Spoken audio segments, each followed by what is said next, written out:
La singularité de l'écrivain qui noircit en vain des pages qui peut-être ne seront pas lues, pas comprises ou de peu d'utilité est frappante. Le doute saisit souvent l'auteur. À quoi bon tout cela? Mais heureusement que ce doute se dissipe lorsqu'on sait que l'homme ne se nourrit pas uniquement que de pain. Il arrive parfois qu'il se nourrisse d'émotions, de mots, de sentiments, de pensées, d'écriture, mais aussi de paroles.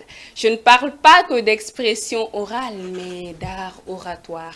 Et comme on le dit, l'art oratoire, c'est quoi? Comme le dit Amadou Ampateba, qui parle d'écriture, qui parle d'art. L'écriture, ce n'est que de la parole couchée sur papier. Elle est un art par excellence dans la mesure où elle est la production de l'homme. Alors, ils sont là, coach, formateur en développement personnel, leadership et prise de parole en public. Et parallèlement, maître de cérémonie et conférencier, Papa Karim et Monsieur Mohamed Diagne vont nous partager avec vous aujourd'hui le secret de la communication, mais aussi de l'art oratoire. On revient juste après la pub, mesdames et messieurs, de nous rejoindre au compte de notre émission à leur voix. Mesdames et messieurs, ils sont là, coach formateur de prise de parole en public, leadership et développement personnel. On va commencer par coach Karim et bien sûr de l'autre côté il y a coach Mohamed qui vont nous partager les secrets de la communication ensemble et c'est maintenant. Bonsoir coach. Bonsoir. Karim, vous allez bien? Je vais bien. Et le ramadan? Ça se passe bien. Ça se passe bien, ça se voit, vous souriez malgré tout, il est 16h. Et monsieur Mohamed, bonsoir. Alors bonsoir Moutchoulaye. Vous allez bien? Bon, Dieu merci, alhamdulillah. Machallah. Alors on va commencer aujourd'hui, le but de notre émission c'est parler d'art oratoire. Qui dit art oratoire, monsieur Karim? Selon vous, quelle est la définition de l'éloquence? Au commencement était la parole était Dieu et Dieu était avec la parole. Vous savez, tout a été fait par la parole et rien de ce qui a été fait n'a jamais été fait sans elle, nous rappelle la Bible. Parler d'art oratoire, c'est parler de quelque chose qui est intrinsèquement lié à l'existence, à l'humain. C'est l'expression parce que parler est un besoin. Lorsqu'on parle d'éloquence, c'est exprimer une idée de la plus belle des manières, de manière à être précis, concis et clair dans notre manière de nous exprimer. Je pense que c'est ce qu'on entend par éloquence. Et j'ai en face de moi une personne très éloquente qui va rebondir aussi sur ma modeste définition en guise de complet, voilà, pour compléter. En réalité, il a tout dit. C'est vrai que quand on prend la parole, naturellement, on détient le pouvoir. Et la communication, la prise de parole en public, c'est un processus vraiment qui pousse à la personne d'être vraiment libre à ses propos. Et quand on est libre, vraiment, on est obligé vraiment d'adresser la parole, de faire passer un message et effectivement d'essayer de convaincre. Mais comment convaincre? D'où l'importance de l'éloquence, ou bien ce qu'a dit Papa Karim. Effectivement, il a raison. Il est beaucoup plus éloquent que moi, mais n'attend pas sa modestie aussi. Il essaie toujours de me mettre dans c'est l'humilité qui voilà, parle. il essaie toujours de me mettre me faire noyer dans le son ennemi d'une modestie tellement avérée. Alors c'est important. Donc pour vous dire qu'en réalité la communication, comme vous l'avez tantôt dit, c'est une chose tellement essentielle pour quelqu'un qui aspire vraiment à diriger un groupe de personnes. Quand on parle effectivement, le pouvoir est là, l'apport est là. Mais entre l'émetteur et le récepteur, il y a un aspect tellement important qui est là, qui pousse vraiment à la personne vraiment d'attirer l'attention d'une personne. Et c'est pour moi, c'est le plus important. Et comme j'ai l'habitude de le dire, quand on te dit de prendre la parole, naturellement, c'est comme si on te demande vraiment de se déshabiller et de se mettre devant le public et de dire que je suis là. C'est tellement compliqué. C'est compliqué, c'est pas compliqué. Mais pour moi, ça demande de l'audace. Ça demande aussi du courage, ça demande de cette confiance en soi pour carrément exprimer ce qu'on a besoin. Comme je le disais tantôt, c'est pas que de l'expression orale, mais aussi de l'art oratoire. Pour le moment, on accepte avec humilité les personnes que nous sommes, on s'exprime, on partage nos idées et nos opinions avec les gens, tout en reconnaissant bien sûr la nécessité de se cadrer du jour au lendemain et au quotidien. Et j'aimerais poser une question à Monsieur Karim, qui est coach. Sûrement, il a eu affaire avec beaucoup de gens. Est-ce que le talent d'art orateur est inné? Alors, avant de revenir, de répondre à cette question, j'aimerais revenir aussi sur la définition de l'éloquence, parce que ça n'a jamais fait l'objet de consensus. Et je pense qu'on peut se référer aussi aux orateurs qui ont eu à faire un travail titanesque en termes de prise de parole en public et d'art oratoire. Je peux citer Cicéron qui définit l'éloquence en 3 éléments. C'est plaire, délectare, c'est convaincre, docere, et c'est émouvoir, movere. Il dit que derrière chaque personne éloquente se cachent ces 3 qualités. Une personne qui parle avec éloquence doit savoir plaire. Plaire de par son attitude, plaire de par son comportement, plaire aussi de par sa manière de communiquer. Elle doit savoir aussi convaincre, parce qu'on ne parle pas pour ne rien dire. Elle doit également susciter les émotions, savoir émouvoir, toucher le cœur. Donc je pense qu'avec cette définition, on peut effectivement donner un aperçu clair voilà, aux personnes qui nous regardent sur ce qu'est réellement l'éloquence. Revenir aussi sur la question de talent ou de travail. Donc je pense qu'en matière d'éloquence, les uns naturellement ont des prédispositions naturelles, une compétence pure naturelle. Ils s'expriment naturellement, facilement, sans même fréquenter une école. Mais les autres aussi doivent savoir qu'à force de travailler, ils peuvent arriver au même niveau. Parce que c'est le directeur fondateur de l'école d'art oratoire et de leadership de Dakar qui dit que en matière d'éloquence, il n'existe pas de destin tout tracé. Donc le talent sans la pratique est pratiquement inutile. Il y a une citation que j'ai lue également de cet auteur qui dit « Celui qui oublie de se préparer doit se préparer à se faire oublier ». Du coup, on va partager ensemble les secrets de la communication parce que c'est un art par excellence. Et je vais demander à nos coachs de nous dire par secret, est-ce que eux, quelle volonté, quelle motivation leur a poussé à dire aujourd'hui, je vais être la personne charismatique que je veux devenir au lendemain. Parce qu'il y a ces personnes qui, naturellement, je vous trouve charismatique, une personne éloquente, une personne qui... Un orateur, c'est une personne très charismatique. Et pour vous, quel est le secret du charisme d'un orateur? Effectivement, bon, certainement je vais un peu brosser ce qu'a dit mon très cher coach, pour vous dire que c'est mon coach moi personnellement, Pape Karim Diop. Il a parlé aussi de l'éloquence, mais pour moi l'éloquence souvent rime avec élégance, d'où l'importance bien aimer, c'est le charisme que vous parlez. Effectivement, nous en tant que coach, c'est bien, quand on est éloquent, naturellement on demande obligatoirement de travailler sur son élégance. Et l'élégance c'est quoi? C'est à l'élégance verbale et l'élégance vestimentaire. Donc tu es là, tu veux parler avec un public, naturellement l'attention première que tu vas faire rapporter c'est quoi? La personne est là, mais de comment elle s'est habillée. C'est la question qu'elle va se poser. D'abord effectivement, donc après comment elle va nous parler. Quand tu parles et que ce que tu parles n'est pas en relatif avec ce que ton corps vestimentaire, là tu seras out. Et tu ne vas pas, jamais plus grand jamais, attirer l'attention de ton auditoire. Là c'est une question première. L'autre question aussi, c'est le travail sur son charisme.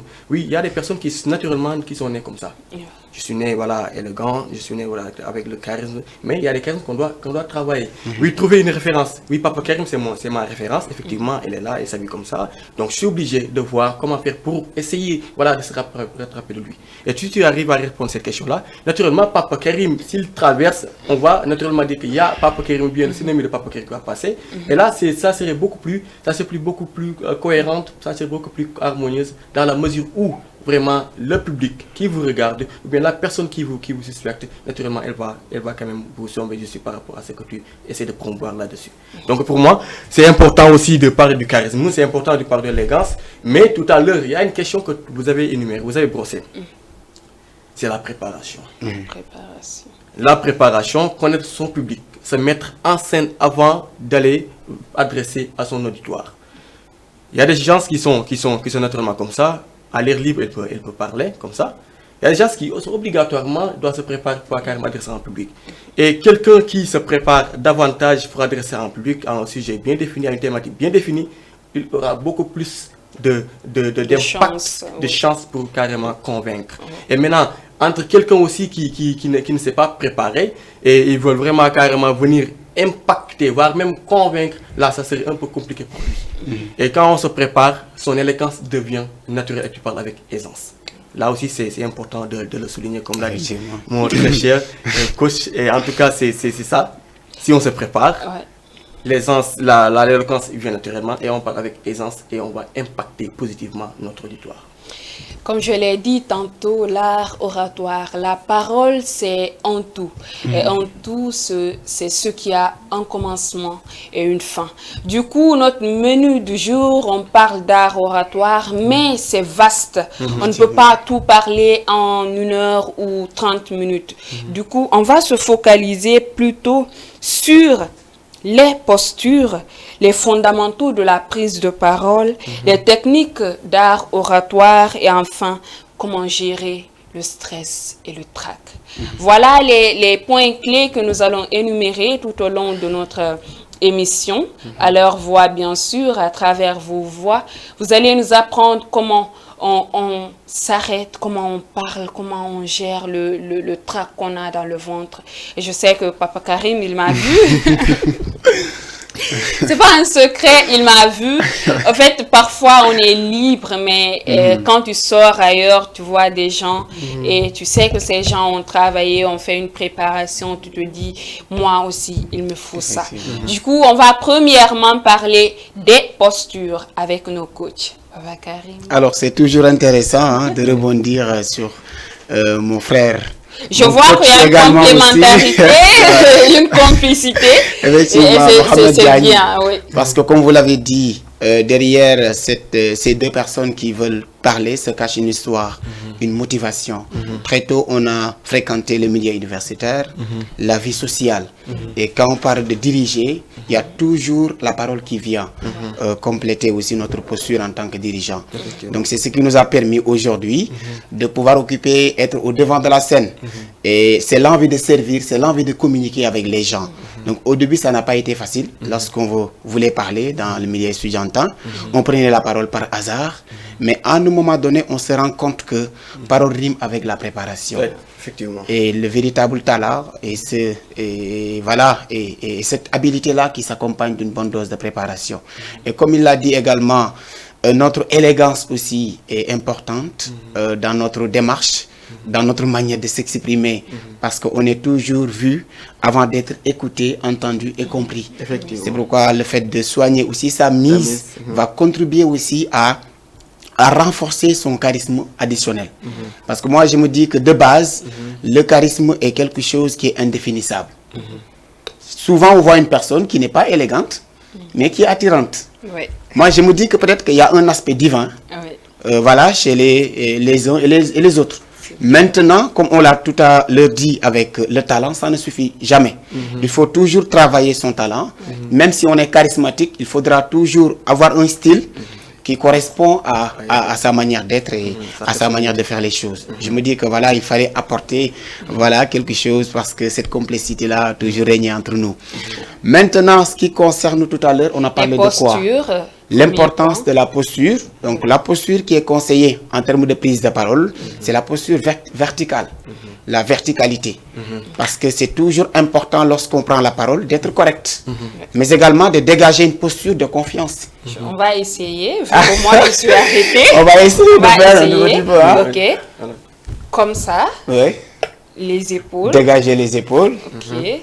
Voilà. Dire que aussi ce n'est pas une attitude qui vise à la concentration, mais à être décontracté.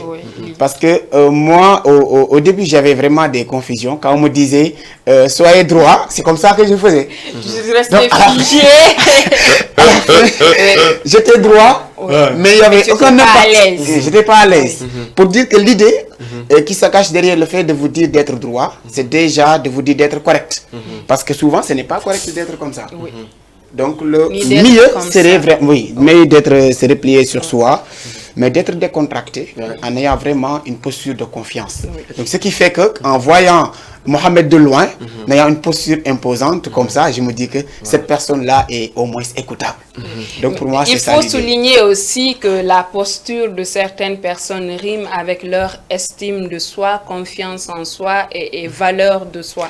Effectivement. Ça aussi, parce qu'une personne qui n'a pas confiance en elle, soit elle est comme ça, une personne qui s'estime aussi de trop va relever les épaules et ça va se sentir. Parce que naturellement, quand une personne force les choses, tu ne peux pas tromper tout un public quand même. Effectivement. Oui.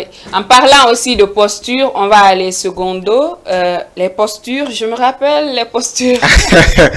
Nous avions Avec parlé, les mais mains. tu oublies très vite. Hein? Oui, avec les mains. Effectivement, nous avions parlé de la posture d'excellence. Oui. Donc c'est avec les mains comme ça. Il y a également la posture de sagesse. Oui. C'est quand on veut tenir vraiment un discours, voilà, d'un sage. Donc tout dépend aussi du contexte. Oui. Ou bien la posture d'autorité. Voilà, c'est Comme peut-être ça, un dirigeant qui parle à ses employés. Donc le plus important, en tout cas moi, ce que je préfère le plus souvent, ce que je préfère, c'est la posture d'excellence. Donc voilà, les mains jointes au milieu. Voilà, et se présenter de la plus belle des manières et parler, ça permet aussi de mieux gérer la gestuelle. Mais en tout cas, comprenons par là, pour donner la parole à Mohamed, que la posture est déterminante dans une bonne prise de parole en public. Parce que comme je l'ai dit, on est toujours vu avant d'être écouté, entendu et compris. Et on peut mentir avec la bouche, mais jamais avec le corps, parce que le corps dit toujours la vérité. Dit toujours la vérité. Monsieur Mohamed. Effectivement, le langage verbal et le langage corporel, d'où l'importance de parler de la posture, mais également du regard, le regard. Ouais, le regard rime avec la posture, mais la posture, effectivement, joue un rôle tellement essentiel par rapport à la prise de parole en public. Je suis là devant un public, oui, je suis agité, on ne va pas m'écouter. Je suis statique, on ne va pas m'écouter. Donc, ni trop agité, ni trop statique, ça demande d'occuper l'espace. Donc, l'occupation de l'espace aussi, ça importe le plus. Alors, la libération des mains ou bien de ses bras, tu viens devant un public, oui, tu te mets dans une position d'excellence. Effectivement, c'est important, c'est tellement essentiel. Et on nous recommande souvent ça. Mais voilà, mettre les mains comme ça, voilà, avec des grimaces, ça ne donne pas bonne impression. Effectivement, ça me permet à la personne de relativiser, voire même remettre en cause sa confiance en soi. Effectivement. Vous comprenez? Alors, l'autre chose qui importe le plus pour moi, c'est la posture. Effectivement, il faut se libérer, ne pas garder la tête, voilà, l'épaule comme ça. Non, mais il faut se détenir comme ça, détendre, voir qu'effectivement, vous êtes là, je suis là. J'ai le droit de vous parler, mais vous êtes dans l'obligation de m'écouter. Mais la meilleure façon aussi d'attirer l'attention de la personne, c'est de se présenter, de se présenter face à une bonne posture, communication qui va mieux attirer l'attention de ton auditoire. Je pense que c'est important de rajouter ça dans l'intervention de mon ami, parce qu'en réalité, c'est lui le coach, et effectivement, il nous pousse, il nous remorque, nous montre le chemin où nous devons en réalité passer. Merci beaucoup de revenir encore sur les postures. Je sais qu'on va retenir, chers téléspectateurs et téléspectatrices de Diama TV, ce qu'il y a à retenir pour cette première partie. Pour les postures, il y a cette posture d'excellence. Il y a la posture d'autorité, il y a la posture de sagesse, etc., etc. Et il faut être toujours droit et ne pas être statique et s'arrêter d'une manière à ce qu'on comprenne que tu n'es pas à l'aise et surtout, se préparer. Parce que quand tu te prépares, sûrement tu auras confiance en ce que tu dis et ce qui vient du cœur va directement au cœur. Ok, chers téléspectateurs, les grands managers, les grands leaders, les grands orateurs dans le monde ont su, à travers la parole, gagner beaucoup de monde, gagner le cœur des gens et surtout rester dans l'histoire. Parce que comme on le dit, c'est les hommes qui font l'histoire, mais l'histoire ne retiendra que les grands hommes. On va parler deuxièmement des fondamentaux de la prise de parole en public, les fondamentaux de l'art oratoire avec nos coachs. Je débute avec qui? On fait l'honneur à Mohamed. Ah, effectivement. D'accord. Oui. Alors, bon, c'est tellement essentiel. Je pense que tout à l'heure, on l'a un peu brossé. Sur les fondamentaux, naturellement, il y a plusieurs. mais nous allons nous contenter sur 3 à 4. Comme quoi, que, effectivement, toi, là, vous avez parlé de la posture. Oui, et vous avez parlé aussi du regard. On va parler aussi sur la respiration. On va parler sur la gesticulation. Effectivement, ce sont des éléments tellement essentiels. Moi, je vais ouvrir sur la respiration. Effectivement, c'est tout à l'heure, dès l'entame de vos propos, je vous ai entendu parler du trac. Oui. Du trac. Souvent, ça arrive pour une personne qui naturellement n'a pas l'habitude de se tenir devant un public. Ou bien la personne qui ne s'est pas préparée. Et pour moi, la meilleure façon d'éliminer le trac, de soigner le trac, c'est vraiment de jouer sur son respiration. Oui. L'appareil respiratoire, on peut jouer avec lui. Comment? Oui, je suis là, le public me regarde, je suis accompagné d'un petit bouteille d'eau, je suis là avec moi. Accompagné du silence. Oui. Naturellement, Papa Karim va vous poser une question, mais au moins il va vous poser la question. C'est ce moment-là que tu vas se préparer davantage pour pouvoir carrément soigner le trac qui t'anime souvent. Et c'est important. L'autre point aussi, c'est l'articulation. L'articulation. Vous savez pourquoi? Parce que c'est vrai, on est là, devant un public, on ne sait pas, c'est vrai, on sait bien manier la langue de Molière, mais si on ne sait pas vraiment articuler, là, ça risque de nous poser problème. Déjà, on voit de l'articulation. C'est pour ça qu'il y a deux éléments qui nous permettent vraiment de faire le mouvement entre le poignet et l'avant-bras. Donc c'est important. Donc l'articulation c'est tellement important dans la communication. Pour impacter positivement, le mot impacter, je l'ai épuisé de pas. Impacter, il faut quand même jouer sur l'articulation. Oui, il y a des éléments de langage qui sont là. Il y a des styles directs ou indirects. Souvent aussi on voit il y a des éléments de connecteurs logiques qui nous permettent vraiment de parler avec le public. Oui, et ces éléments-là, ça nécessite vraiment de préparation. Je suis dans un public, on m'a proposé une thématique assez importante comme la communication. Les b.a.-ba de la communication doivent être maîtrisés, accompagnés d'une connexion logique. Alors c'est ça qui incite à la personne de comprendre naturellement ce que vous venez de dire. Alors l'autre point c'est quoi? Je l'ai dit tout à l'heure, se mettre en scène. C'est quoi se mettre en scène? Oui, je dois préparer une conférence demain. La thématique est là. Le public, c'est quoi? Ce sont des étudiants que je dois parler. La thématique est là. Voilà ces points que je veux vraiment énumérer. Je vais mettre en scène. Chez moi, entouré des 4 coins, fermer la porte, je dois me préparer. Voilà l'approche que je dois proférer aujourd'hui. Parce que l'approche, c'est ça qui va définir la suite logique de votre communication. Vous comprenez? L'approche, c'est là, je suis là.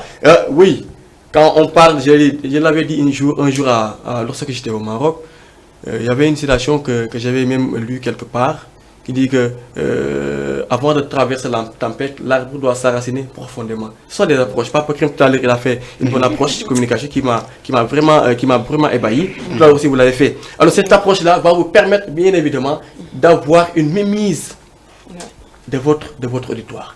Si vous ne réussissez pas votre approche, naturellement, certainement, à la suite de votre élocution, vous allez échouer, passer à côté. Donc voilà ces 4 éléments que je voulais énumérer. Certainement mon coach va apporter d'autres éléments de réponse là-dessus. Mais pour moi, ce qui importe le plus, c'est le regard, la posture, la gesticulation, la respiration et se mettre en scène avant d'aller dans ton auditoire.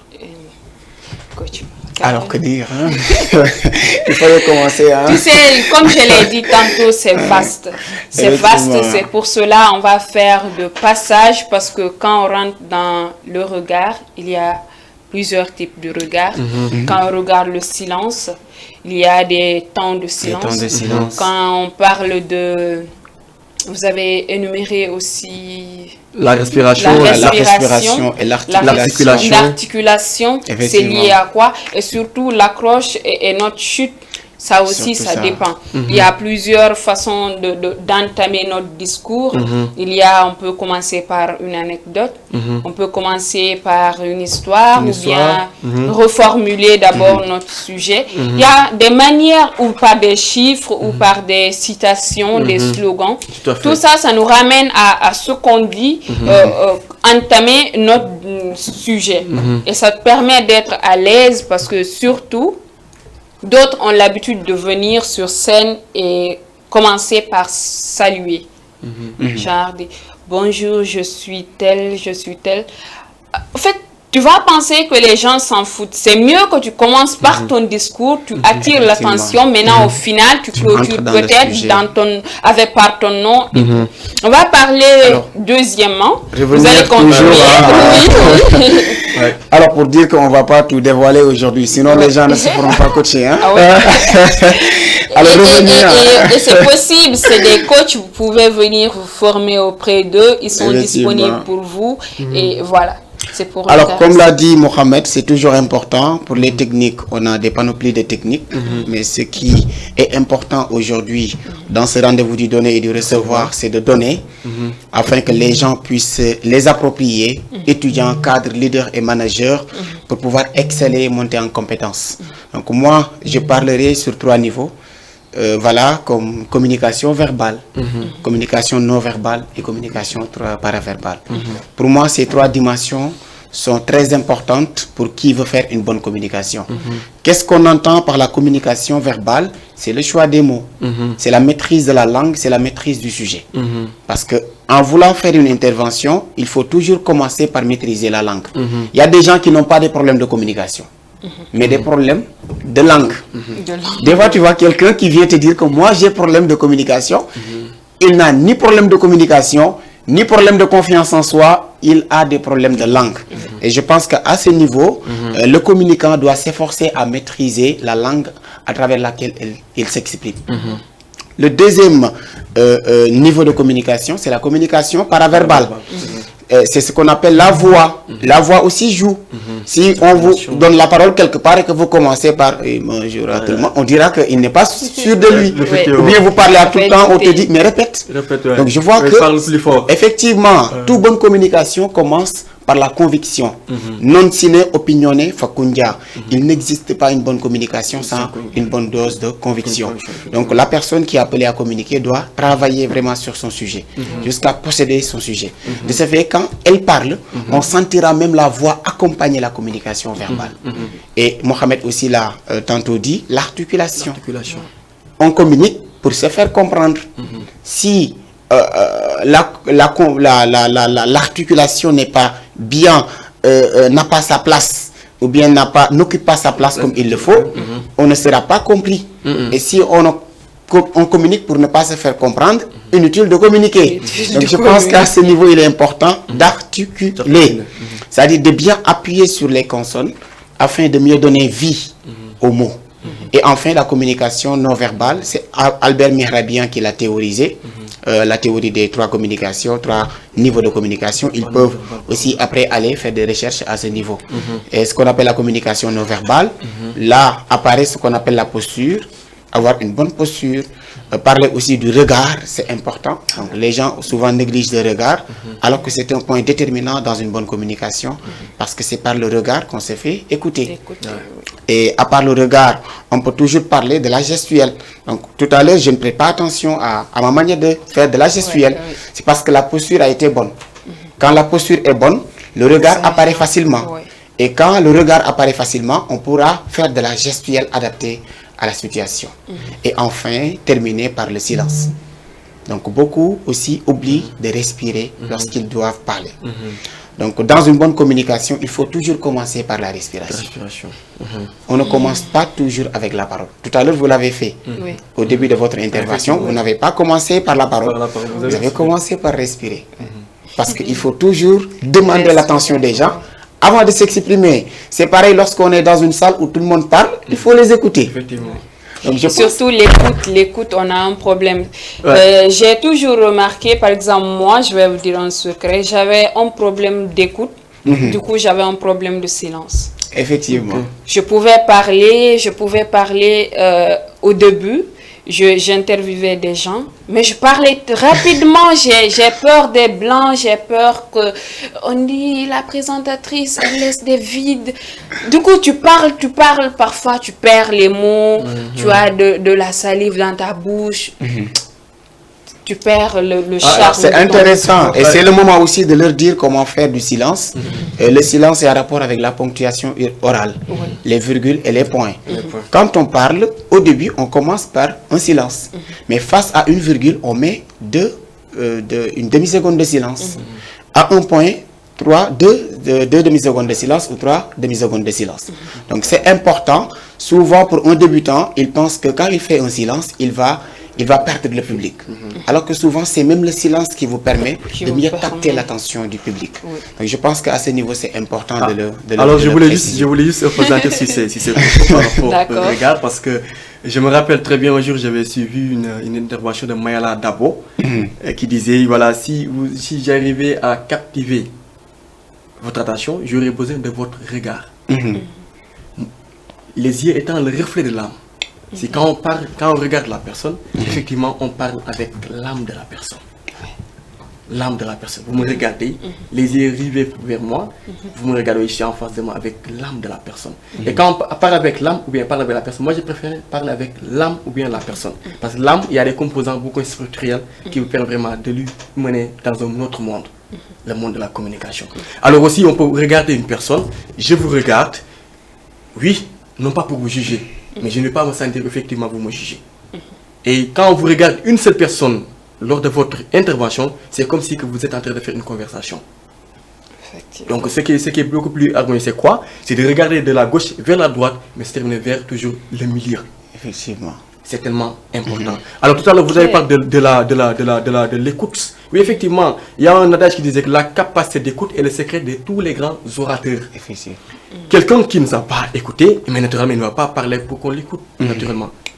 Ce que tu donnes, tu prétends attendre ça en retour. Donc c'est cet rendez-vous que disait Léopold Sédar Senghor, il l'a dit tout à l'heure, le rendez-vous du donner et du recevoir. Je vous donne la parole, mais je prétends recevoir envers vous, venant de vous, cette oreille attentive-là, d'où l'importance de la communication stratégique. Ouais. Il faut souligner également que ce n'est pas seulement lorsque la personne parle qu'il faut l'écouter. Parfois, je peux venir ici, je trouve, par exemple, je vous ai trouvé ici, on avait perdu du temps. Je viens, je rentre, je ne salue pas, je reste là, Vous allez m'écouter parce que là, je parle. Vous allez me dire, vous vous demandez qu'est-ce qu'elle a, qu'est-ce qu'elle dit, Le silence aussi, c'est de la parole. Et il faut savoir le faire et le faire au bon moment. Et comme je l'ai dit, on va continuer avec comment gérer le stress et le trac, parce que à ce qui paraît, c'est quelque chose qu'on a, c'est humain. Même les plus grands orateurs ont le trac.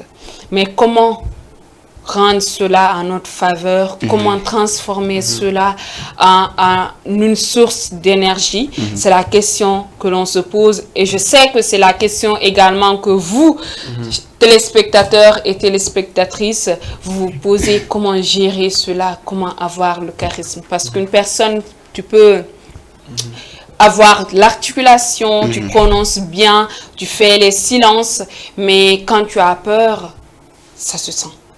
Effectivement. Ça se sent. Parce qu'il y a ces personnes qui tremblent tellement, il y a ces personnes qui perdent même le discours carrément devant les gens. C'est la question que l'on pose à notre coach. Alors c'est toujours important de commencer par le commencement, parce que vous l'aviez même tout à l'heure dit, la parole est un tout, et dans un tout, il y a un début, un milieu et une fin. Donc pour les personnes qui parlent souvent à la maison et un peu partout, vous allez remarquer qu'elles n'ont pas le trac. On n'a pas le trac lorsqu'on parle. Quand on parle, on s'extirpe, on partage ce que l'on a. Parce que moi, j'ai l'habitude de faire la différence entre parler et communiquer. Pour moi, parler est un exercice solitaire. On peut parler seul. Mais qui a souvent le trac, c'est cette personne qui décide de communiquer, d'établir une relation avec l'autre. C'est pourquoi souvent on définit communiquer comme étant l'art d'entrer en relation avec l'autre. Et cette relation n'est jamais facile. surtout pour un débutant. Et la bonne nouvelle est qu'elle est complexe partout, hein. Même pour l'expert, le trac est ressenti de la même manière. C'est cette phrase-là qui m'a réconforté lorsque j'ai lu l'œuvre de Dr Cheikh Omar Diallo, intitulée La parole gouverne le monde, où il nous dit que le trac est le même chez les champions que chez les débutants.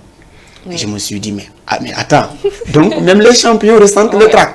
Donc cela m'a soulagé, et je pense que pour ceux et celles qui ressentent le trac souvent, c'est le moment de vous rassurer, de ne pas vous faire de mal ni vous faire une violence inutile, d'accepter que le trac est normal et légitime.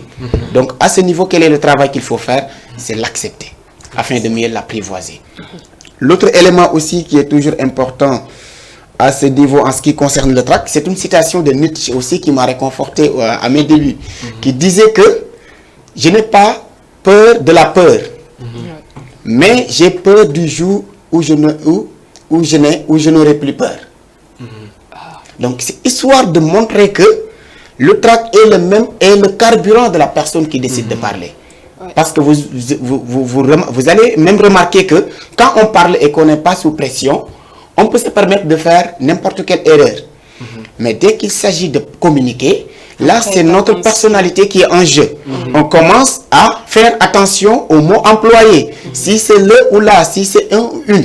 Et je pense que tout cela part du trac. Donc l'erreur à faire à ce niveau, c'est vouloir se débarrasser, supprimer le trac, c'est ce que pense tout le monde. Donc à ce niveau, ce n'est pas ce qu'il faut faire. Qu'est-ce qu'il faut faire? C'est apprendre à le gérer. Et je vais y revenir aussi une fois après l'intervention de Mohamed sur le trac, afin après voilà, de partager avec ceux qui nous regardent les stratégies qui permettront aussi de mieux gérer et pas supprimer le trac. Le trac, oui, il y a deux éléments qui composent le trac. C'est le public et l'orateur. Pour moi, c'est une émotion liée à la présence d'un public. Je suis là devant un public. Je ne me suis pas rassuré naturellement. Je me dis qu'effectivement, il y a des choses qui me manquent. Le trac va prendre place. Et pour moi, c'est vrai que la meilleure solution vraiment d'éliminer le trac, c'est quoi? C'est de savoir effectivement, je peux le faire et je dois le faire. Cette confiance en soi, c'est la meilleure façon d'éliminer le trac. Mais il y a des gens qui essaient de faire part de confondre entre le trac et le stress. Le stress, c'est quelque chose qui nous suit d'une longue période, que ce soit à longue ou à courte période. Mais le trac, c'est spontané. C'est spontané. On est là, je suis là dans une salle, il y a des étudiants qui sont là. Naturellement, le trac va me gâter comme ça. Mais le stress peut m'accompagner une fois sorti chez moi jusqu'à arriver dans les lieux.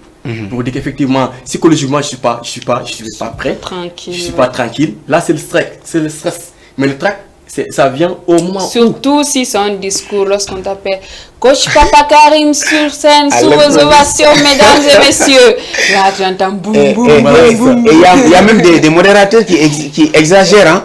Coach Papa Karim qui a été champion d'Afrique, champion du monde, champion continental. Ce qui fait que le public va vous attendre au-delà. Au-delà dont vous aspirez à être. C'est que c'est important. Parfois, les modérateurs, Papa Karim le fait souvent. Lui, c'est comme ça. Il voit la personne. C'est pourtant, il est important de jumeler entre le modérateur et le conférencier. Le conférencier, c'est celui qui joue sur le rôle de modérateur. C'est le modérateur qui va lui mettre à l'aise. Effectivement. Si tu as un modérateur comme Papa Karim, il est là, il joue avec les gros mots, il utilise avec le verbe, voilà, il choisit les gros mots dans le contexte.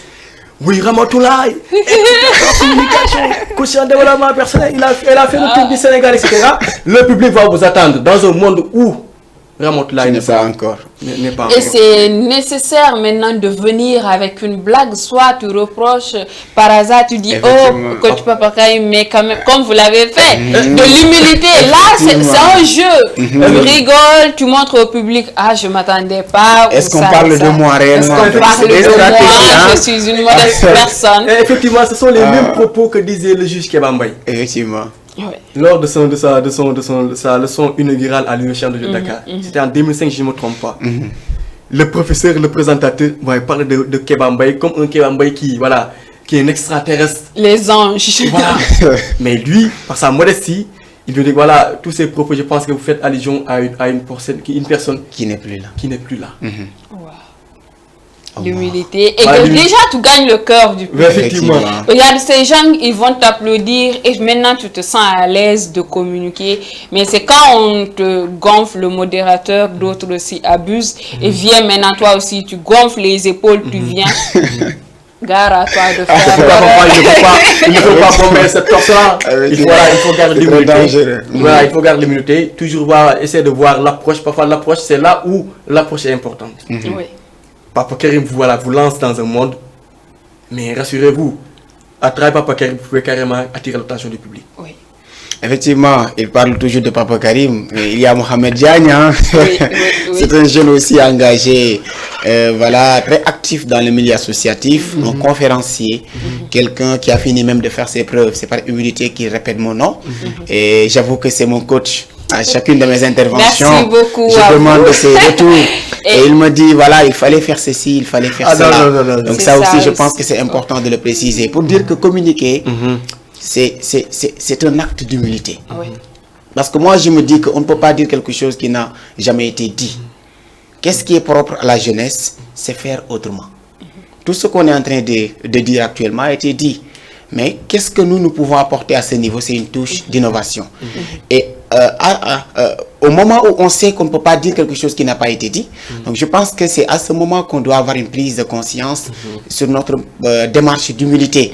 Voilà, parler avec humilité, et voilà, pas sans pour autant bomber la torse comme ça, montrer, voilà, parler comme un super-héros, mais parler juste comme on est, hein, voilà, parce que la communication est un idéal, et face à un idéal, il faut vraiment être humble pour pouvoir bien communiquer. Donc ça aussi, c'est important. Et chers téléspectateurs et téléspectatrices de Diamant TV, si vous nous suivez en direct, on vous dit salam alaikum. Et si aussi c'est via les réseaux sociaux, on vous dit assalamu alaikum. Et on va, comme on le dit, on a presque fini notre émission. C'était notre mission d'aujourd'hui. Et comme le dit Franck Fanon, chaque génération doit, dans une relative opacité, affronter sa mission, la remplir ou la trahir. Et je crois que en tant que présentatrice et en tant que coach, on a fait notre mission d'aujourd'hui. C'est de partager le marketing qu'il y a, vous demander quelque chose et nous, on vous offre ce qu'on a et bien sûr gratuitement. Et vous nous donnez de votre précieux temps et de votre aimable attention. Du coup, on va donner à nos coachs de dire leurs derniers mots et on va se dire au revoir. Alors, en tout cas, ça a été un plaisir pour nous d'être là à travers votre télé Diamant TV. Et plaisir aussi de rencontrer encore une fois un ami, un collaborateur, une référence pour moi dans ce milieu de l'art oratoire et d'exercer le pouvoir de la communication. Papa Karim Diop. Aussi bien plaisir pour partager avec vous en tant que présentatrice. Oui, j'ai été vraiment content.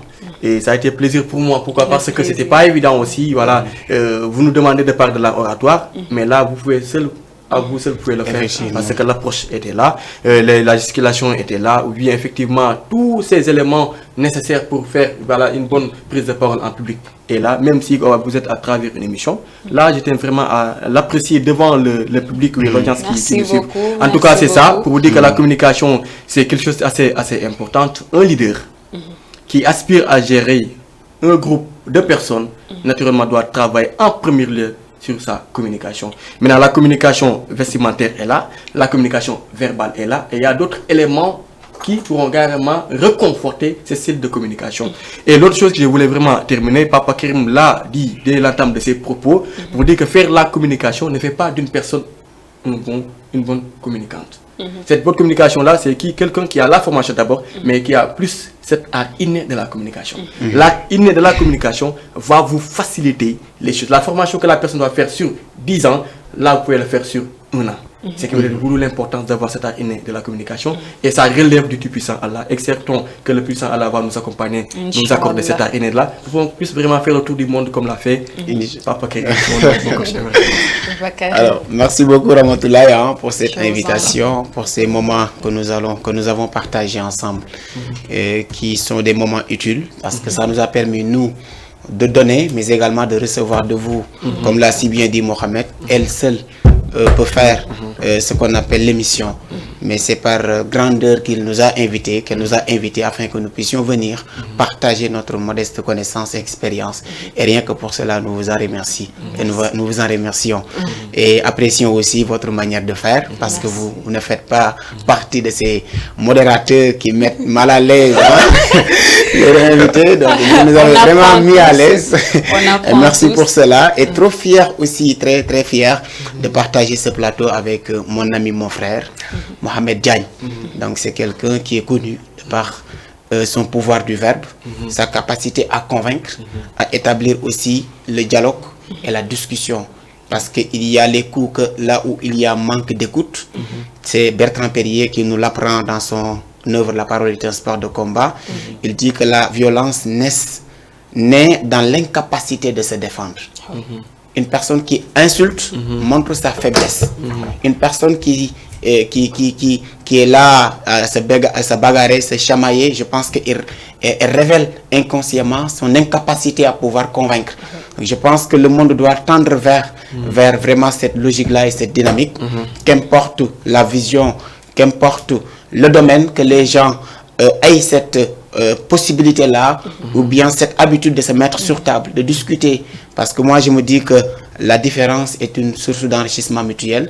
Et pour pouvoir concilier nos différences, que ça soit sur le plan religieux, éducatif, personnel, il faut que l'on parle.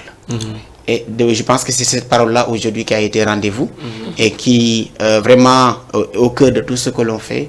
Parce que moi, je ne connais pas un métier où on ne parle pas. Je ne connais pas d'amour qui ne naisse pas de la parole. Je ne connais pas de conviction religieuse citoyenne qui porte sans la parole. Donc, histoire pour moi d'inviter la jeunesse à prendre la parole, à prendre le pouvoir et à s'affirmer. Je pense que ça, c'est important. Et revenir aussi sur le trac et le stress qui aujourd'hui constituent un problème majeur pour tout jeune. Dire que c'est normal et souvent ça vient de notre manque de préparation. Si aujourd'hui Mohamed Diagne a assuré cette émission, vous, parallèlement, c'est parce que vous avez eu le temps, peut-être hier, avant-hier, à travailler sur ça. Donc, il n'y a rien de miraculeux. Donc, le talent est toujours accompagné par le travail. Et il y a aussi souvent le piège du talent. Une personne qui est talentueuse, souvent dort sur ses lauriers. Souvent, quand on est talentueux, on ne prend pas le temps. On ne se prend pas au sérieux. Donc, pour dire que tout est dans le travail, tout est dans la préparation. Donc, merci beaucoup. Je lance un appel à tout un chacun à aller se former dans les structures de formation parce que la formation, elle est importante, mais ne jamais se limiter aussi à la formation. Parce que la meilleure manière de bien se former, c'est se transformer. Et pour se transformer, il faut que votre volonté puisse appeler à l'action. Il faut que l'on passe à l'action pour pouvoir donner l'exemple. Je vous remercie. Kun Fayakun, au commencement était la parole. Alors, mesdames et messieurs, ça a été un plaisir de partager avec vous les secrets de la communication. Et je vais un peu ressortir mon côté activiste féminine. Les femmes à compétences égales, hommes et femmes se valent. Du coup, travaillons et profitons des choses les plus simples. Regarder, parler, rire, aimer, apprendre. Et surtout, je souhaite également longue vie à votre amitié. Je vois que c'est une très belle amitié, des gens qui progressent ensemble, même si c'est pas dans les mêmes domaines, mais quand même dans le milieu d'art oratoire, vous avez les mêmes convictions et on prie Dieu qu'il nous aide dans nos projets. Et chers téléspectateurs et téléspectatrices de Diama TV, c'est le mois de Ramadan, on va être essoufflés, mais on vous dit au revoir et merci beaucoup. Permettez-nous aussi de remercier la communauté estudiantine qui nous suit. Merci beaucoup. Nos amis, nos parents, nos collaborateurs. Parce que si aujourd'hui on a osé être ici pour parler, c'est parce que c'est l'ensemble de ces relations qui ont fait de nous ce que nous sommes aujourd'hui. Donc merci beaucoup. Merci beaucoup. Et la personne qui se trouve du côté des machines derrière, on vous dit merci, merci beaucoup. Et surtout merci à notre coach, une pensée positive à notre coach Amidou. On le salue, au revoir. Merci Pierre, merci à Aïk Africa, Aïk UCAT, merci beaucoup.